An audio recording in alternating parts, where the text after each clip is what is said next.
Hi guys, hope you've all had a fantastic weekend and you've been able to get out on your bikes and ride. I've been out on the super meteor a couple of times this weekend and it's been fantastic weather, although it's getting a bit cooler here. So what I thought of doing this video is do something slightly different and pinpoint where we are on the map in Spain. As you can see, I'm on the map now. I'm zooming in, so we're in southern Spain. We're down towards the bottom. And as we zoom in on the map, you can see Murcia coming into view. That's a region as well as the capital of this region. And as I zoom more into the map, you can see that we're getting places coming in like Archeni, you can see appearing on the map, Ulia, Ricotti. Well, I live in the municipality of Ricotti, and you can see coming into view now a rather large lake. It's a man-made lake that's an hydroelectric lake that produces electricity. And part of this video is going to be on that lake, so I'll do some videoing when I get to that lake. And as we zoom further down the map, we'll come to a place called Hojos, and you'll see that I pinpointed in Hojos that there's another place I'll be stopping later on in this video. So it's just to give you guys some brief idea of where in southern Spain we are and what sort of region we're in, and talk a bit about the region that I actually live in. I suppose it's interesting if you want to know about the region as opposed to me just doing videos totally on motorbikes. So I'm coming into a town called Blanca at the moment. That's the town with the lake and you saw on the map earlier. Blanca is a town in the Murcia region of Spain. It's got a very rich history dating right back to Roman times. It was originally settled by the Iberians and later by the Romans. Over the century, there's been various civilizations, including Visigoths and the Moors.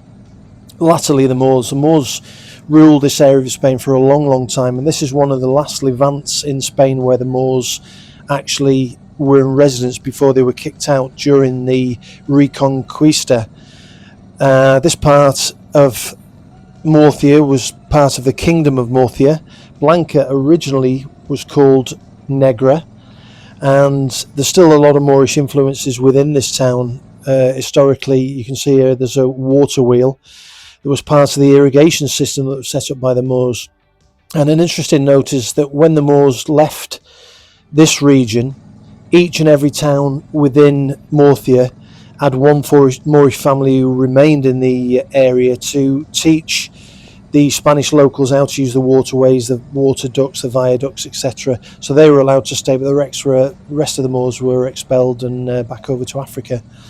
So yeah, quite a region that's steeped in history. At the moment in this region, with it being a river valley runs through, it's called the Valle de Ricotti or Valle de Ricotti, and it starts roughly at Thieta, comes from Thieta to Abaran to Blanca, Ulia through to Archena, and then the Rio Segura that passes through all these towns eventually meanders its way down to the coast and to the sea. But it's a very fertile area that's renowned now for growing oranges and lemons. In Moorish times, it was a part of the Silk Route, and the area was known for obviously silkworms and the trees that the silkworms lived on. So they would have made silk from the silkworms in this region and exported it everywhere in the area. Likewise, further down, when we get further on to the village of Hojos, that was again greatly used during the Moorish period because of its fertile plains and growing in this region. So the town I'm coming through now has been modernised over the years. If you go on Wikipedia, you can see some information. This town was used as a quarantine town during the Great Plague, and because it only had one road winding down into the town and one road out, it had a quarantine hospital, and it was sort of isolated from the rest of the region and kept safe from the Black Plague and the Black Death, etc. There's also interesting facts about earthquakes in this region, and a large earthquake, I forget the exact date now, but if you look on Wikipedia you'll find it. I think it was just before the beginning of the century that caused a landslide at the back of town, and a lot of the old antique part of the town was caught under that landslide. So what I'm going to do now, guys, I'm going to go down to the lake. Now the lake is a man-made lake, as I've said earlier. It was made purposely as a dam to dam off the flow of the water, and create an hydroelectric dam. Also, the lake is used for pumping water to Almeria, which is slightly further south to us. And Almeria region of Spain is the only region in Europe that has a desert. So if you ever pass down that way, you'll notice that it's a very, very barren and dry area, very warm area. And quite interesting that we pump a lot of water down that way, down to Almeria. But another fact that is not widely known is that water that's released into the Rio Segura, it comes through this area, is released from the next region up, which is Castilla-La Mancha. And there's often problems with Castilla-La Mancha releasing water downriver for agriculture into different areas, and there's these political debates go on between different regions. Murcia, this region that I live in, is an autonomous region. There's very few of those in Spain that are totally autonomous from the regional government, although they're controlled somewhat by it. So it's pretty much like the Isle of Man, where the Isle of Man has its own ruling on certain things, and the devolved area of Wales. So all in all, it makes some of its own laws, but not all of its own laws. So it's quite unique in that aspect. So you can see the lake here probably always was a wet marshland area prior to the hydroelectric dam that dammed the lake off. And now it's you're not allowed to bathe in the lake. There are lots of lakes and embalses in Spain where there's no swimming in the lake, but there are certain water sports that go on there, canoeing, kayaking, etc., go down the lake. But fishing as well, if you get a license, you can fish in the lake, and you can see the small piers I'm riding past now that you can fish off and sit and take in the scenery, feed the ducks if you like, etc. But yeah, beautiful region. I don't think the 360 camera does the landscape in the background true justice. I've got it on a narrow setting, but looking across the lake at the mountains at the back there, that's the Sierra de Ricotti, and that's the Sierra, then the mountain region that I live in. It's another 10-15 minutes up into the mountains is where we live, and it's very, very mountainous and striking as you ride through it, and sometimes you don't get a full view of how striking that mountain is. For instance, that mountain at the back across the lake, it's 1,120 meters. I'm pretty sure that's right. And it's actually higher than Snowdon in North Wales, Snowdon being the highest mountain in Wales. So that gives you an idea of the height. The actual height we live in the mountains is about 500 meters above sea level. And I think Blanca, where I'm currently at, is about 100 meters above sea level. So it's quite a way up to the top of that mountain, but it doesn't look it from this position. It certainly does as you drive down into Blanca. You get this appearance of this high mountain on the other side. So yeah, a few still shots of the Super Meteor, going back on the motorcycle theme. Stunning bike, I'm really enjoying it.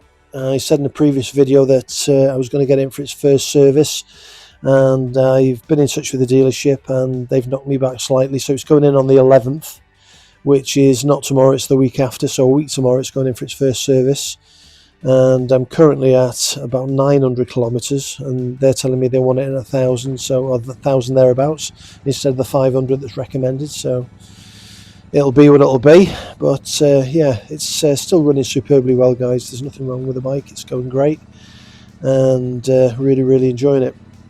So I've headed off for the lake now, and you'll see just a bit further on in this video I'll go round the lake, and I'll have to go through a bit of a tunnel that goes through the mountain the other side of the lake, and that tunnel that goes through the mountain houses the building and the hydroelectrical workings, if you like, so the power station that supplies the power for this local region.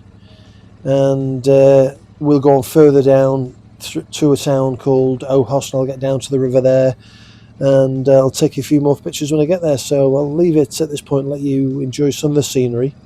I hope it comes across, if you're watching this on a widescreen or a TV, as striking as it is. This year we've not had a lot of rain. It's very dry, unusually dry for the time of year. Normally, as the seasons change over and we head towards autumn and winter, we're a couple of weeks off winter. 21st of December in Europe, officially winter starts, and it's still quite mild. It's going a lot cooler today. It started off at 12 degrees when I came out, and I think the high is about 18 today. But again, yeah, no rain at all to speak of. A few drops that have been hardly anything really. Normally in September we get a deluge of rain for about a week on the changeover of seasons, but nothing this year. So I can see come spring we shall be having water shortages and problems again, but we'll see how it goes.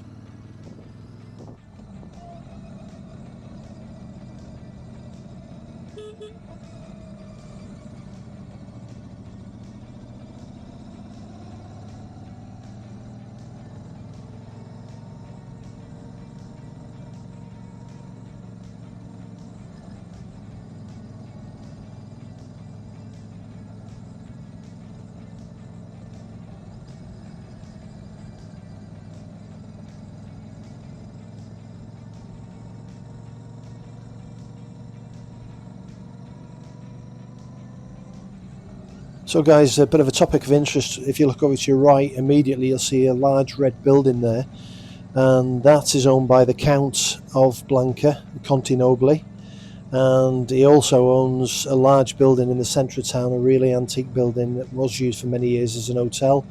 The top floor was reserved for him, but he's rarely here. I'm sure if he lives in Italy, I believe. But yeah, he's the Count of Blanca, so that's one of his residences that needs reforming and restoring.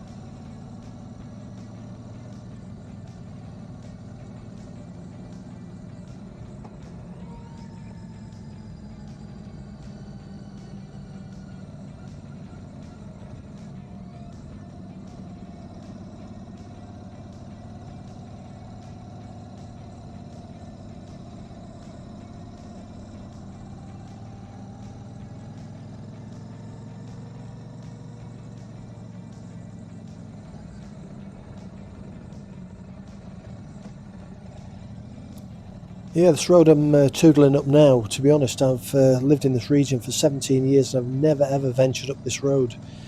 And it's a popular, because I don't live in the town of Blanca and I don't tend to go to this area to picnic or go walking, etc.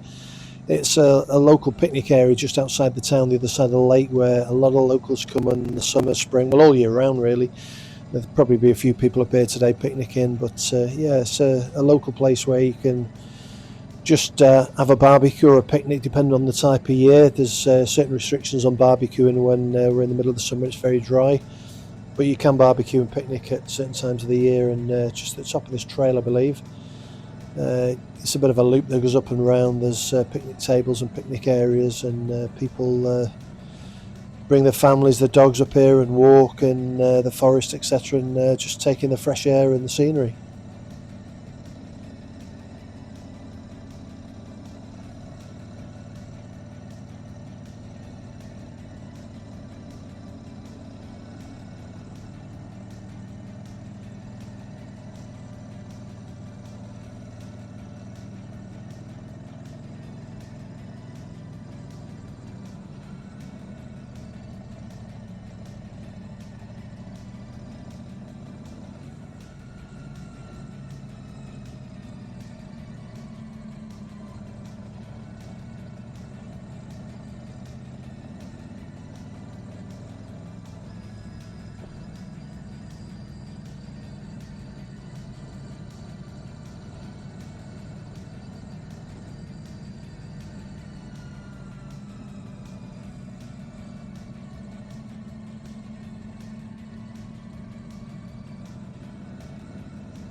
Yeah, so continuing back around the lake, we're coming up to the tunnel that goes through the hydroelectric dam building that has the turbines in and produces the power for this region, and also pumps the water from the lake up the mountain and over towards Almeria.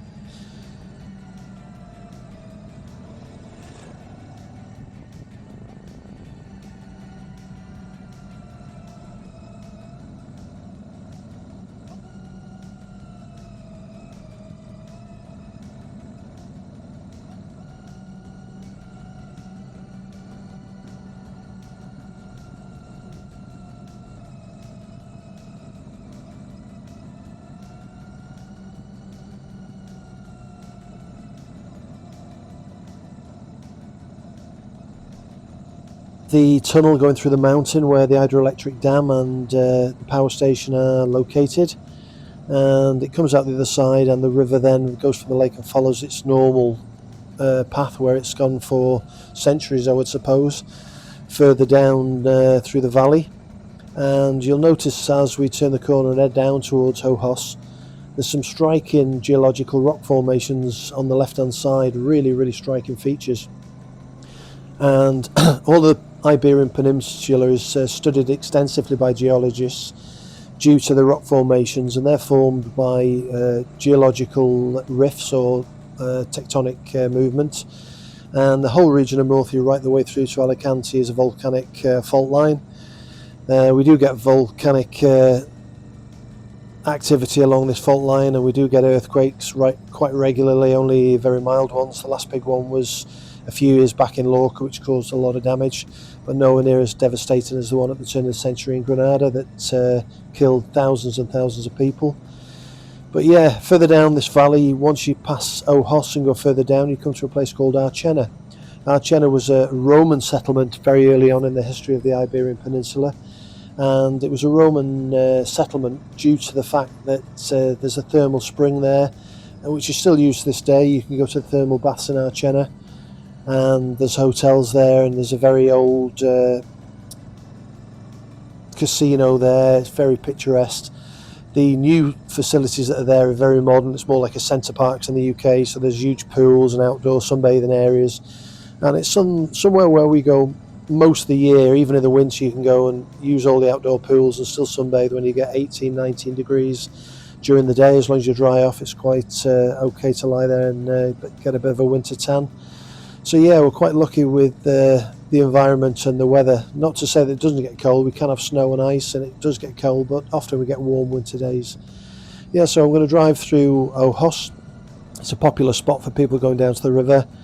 There's a couple of really nice bars down by the river, snack bars and places to eat, with outdoor terraces that are used all year round. And today there'll be quite a few people down there, I would imagine, walking along the river with the dogs or with the families, the children, and just taking in the sunshine and enjoying the winter sunshine, or near winter sunshine I should say. We've got another couple of weeks yet in late autumn before we get to winter officially, but we're heading that way.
Just going to drive across the river on a small bridge and have a toodle the other side. A couple of trails I've not been up before.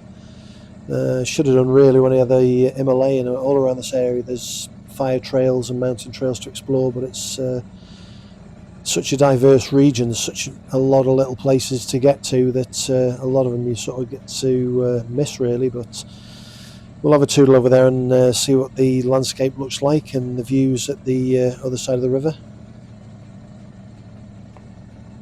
Bit of off-roading on the Super Meteor, a bit of a bumpy track.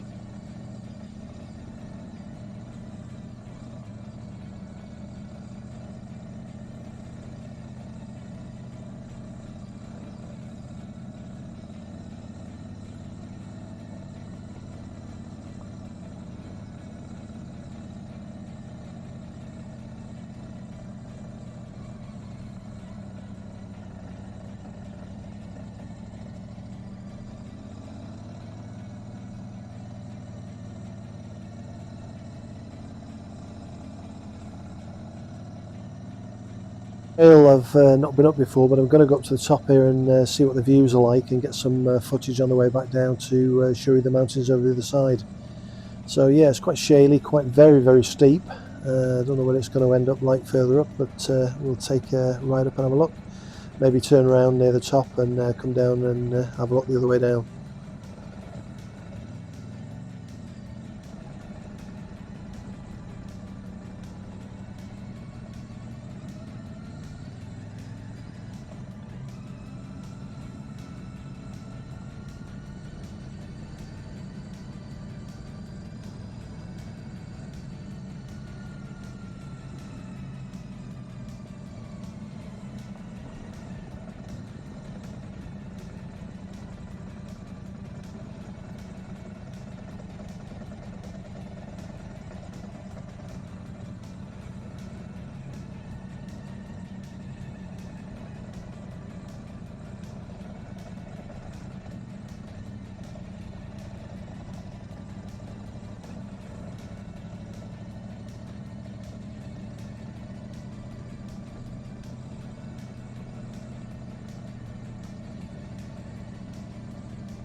So guys, I'm going to head back into the mountains over to our place.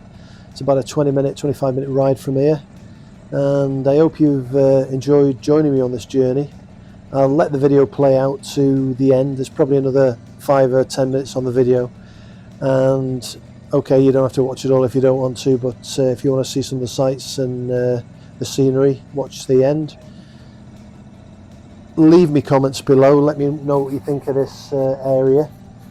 Early on in a lot of my videos, before my wife was diagnosed with cancer and she was ill, we were going to do, with the other house that we've got as a guest house, we were going to do tour holidays in this region, whether you wanted to do it with your own bike or Royal Enfields, etc. But all that got put on the back burner. So if you guys are interested in anything like that, perhaps you could give me your ideas, thoughts, comments on it, and would you be interested in touring this region? It's very diverse. Like I say, it goes from there from miles and miles into Castilla-La Mancha. If you look on the route we did over to Riopar, that was a fantastic ride out. That's about 2 or 3 hours away, and it's a full day's ride there and back, or a stay over at an hotel there. But yeah, hit me up in the comments, let me know what you think, guys, and thanks for watching the video. Peace out, take care, ride safe, and I'll catch you in the next one.